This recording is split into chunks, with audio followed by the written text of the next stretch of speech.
What up, folks? I'm back once again doing another video game review, and I'm reviewing the game Men RTS, i.e. Men Real-Time Strategy, which was released for the Nintendo GameCube, Xbox, PlayStation 2, and the PC. And I will be focusing on the GameCube versions. I will pretty much say that the other versions to this game are practically similar in terms of like graphics and music. Only major difference would be, say, the gameplay. That being said, this is like the only like RTS game in the Men series, which like best. It would be safe to say that this particular series like faded into obscurity because there has been like a certain number of games within the series that outright tanked and they sucked. I'm not like familiar with all of the games, but this one is like pretty good. And pretty much the premise of this game has to do with Colonel Blitz, who was injured in the battle between the Green Army and the Tan Army. It was like pretty much a severe head injury where the medics tried to patch him up, but they pretty much failed in that regard. And based on a recon mission from the Green Army, Sarge found out that the Colonel Blitz pretty much became a member of the Tan Army. Now the mission for the Sarge is he had to take out Colonel Blitz, and of course he has his squad with him to defeat Colonel Blitz. And the squad consists of like Vicky, Red Pooh is the RPG of the squad, Hoover's the Minesweeper, Sharp would be flamethrower. He's the mortar. Sharp is the mortar expert. Vic is the machine gunner. Scorch, that's the guy with the flamethrower, and Bullseye the sniper. And the Men RTS has like 4 modes. The tutorial, which is aptly named boot camp, where you learn how to build your buildings, how to execute, how to fight the Tan Army and such. And then there's the other three modes, which is the campaign, the great battles, and special ops. And then there's this one spot where you can like look at all of the intelligence files. And there's the options. Now the campaign is the part where you have to go in and fight, go in and defeat Colonel Blitz, and the main campaign pretty much consists of 15 missions where you start off in the yard, and you go inside the yard, and you like go inside the basement, up all the way to the it's not the roof, but it's the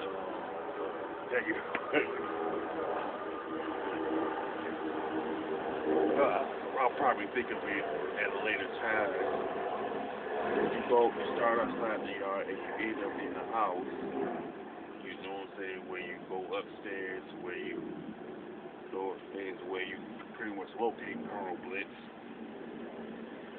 And like each mission pretty much got 2 goals that you complete, and each mission has like 2 specific goals you have to complete. And if you don't complete neither goal, you end up with a gold medal, well, a bronze medal, not a gold medal. You get a bronze medal along with an intelligence file being unlocked. If you get a silver, you get a silver by unlocking one of the goals where you unlock two of the intel files. You get a gold medal, which you complete both goal objectives. You get the two intel files along with the a mission from the Great Battles or Special Ops. It is unlocked. Now the Great Battle has 8 particular missions to it, where the Green Army fights the Tan, and it has 8 specific missions, which are unlocked from the campaign, for the main campaign mode. And it's pretty much like the main campaign. There's 2 objectives that you have to complete, and you can unlock more intel files from it by earning a bronze, silver, or gold. And the difficulty in Great Battles ranges from 1 to 5, 1 being the easiest, 5 being the hardest. The Special Ops is pretty similar to Great Battles in terms of the number of missions, which is 8. It has the same range of difficulty between 1 and 5, and you can unlock more intel files from the by completing 2 goals, which is another thing that's similar to the Great Battles in the Great Campaign, the main campaign rather. Plus, 2 things you're going to need for Army Men RTS is plastic and electricity, because you're gonna need them for things like the headquarters, barracks, garage, guard tower, pillbox, and all that. Plus, you need the barracks to construct the troops. Pretty much, you're talking about grunts, RPGs, snipers, grenadiers, mortars, radio operators, all that. Then with the garage, you're gonna need to build like bulldozers, helicopters, jeeps. Well, pretty much the medic jeeps, the half tracks, tanks. You also build stuff like the pillbox, guard towers and stuff like that. You gonna need like you gonna need offensive. It's like pretty much divided into 2 sections: your offensive weaponry and your defensive defensive weaponry, like the buildings and stuff. And pretty much, as far as completing the mission is concerned, you cannot depend on one particular troops or one particular vehicle like the high tracks. Pretty much because each of them, in terms of the troops and the vehicles, have their specific strengths and weaknesses, which are described in the instruction booklet.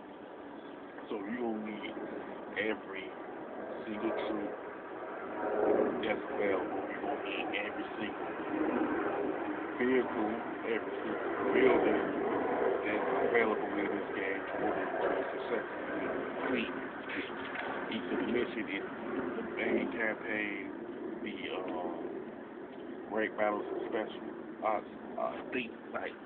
Some of the Special Ops missions you don't use the headquarters, the HQ, barracks and stuff. Now with that being said, one thing I do like about this game is the campaign mode, Great Battles, and Special Ops have their own individual missions that you will see, and the when you look at special ops and the raid battles, you are not gonna see like any rehashing of the missions from the main campaign. It's like both of them are just their own thing, you know what I'm saying? Which is like technically unrelated, which is the battles you will fight in those two modes are unrelated to the missions that you will find in the main campaign. You know that's what I pretty much like about this particular game. And the graphics and the graphics in the game, the graphics and the level design are still hold up pretty good today. And the gameplay is really responsive. It's like one example. If you select a particular target for the troops to attack, they will go to it and attack it until everything is obliterated. You gotta make sure you gotta have the right number of like vehicles and troops for it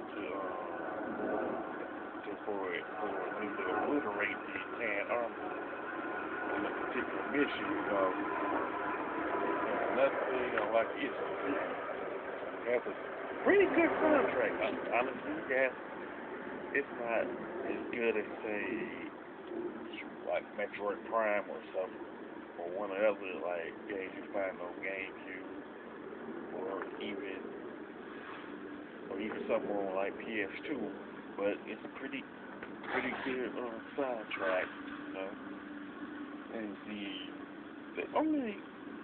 there's only two like regrets that I really have is that it's very easy to run out of electricity and plastic in this game, or it's very easy to reach the limit of the electricity and the plastic if you like keep on like building stuff. It's very easy to do that. So you gotta be you have to pay attention to what as far as how much you building and how often that you build. Like far as the running out of electricity and the plastic is concerned, they did there is a code that you could one code where you can increase the amount of plastic you can use, and there's a separate one for where you can increase the number of the electricity amount. Like the downside is what I mentioned before, has to do with the fact that if you keep on building in relation to the code, you will end up reaching this limit, and you pretty much have to wait till a certain number of like a certain, if you build like say 10 helicopters, 10 jeeps, and 10 everything across the board, you have to go make them fight to make sure everything else comes, wait for everything else to come out and be to finish being built. And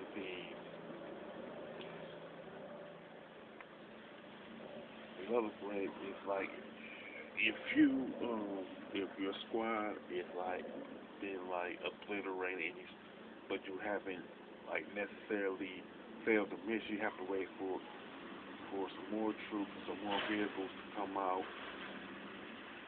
You have to build it up to a certain amount where you feel comfortable to attack the Tan army again. That part is pretty much tedious, but it's not as big of a gripe as the issue with the electricity and plastic. And there are certain missions to where the Tan army will attack you at like within the first say 5 minutes of the mission.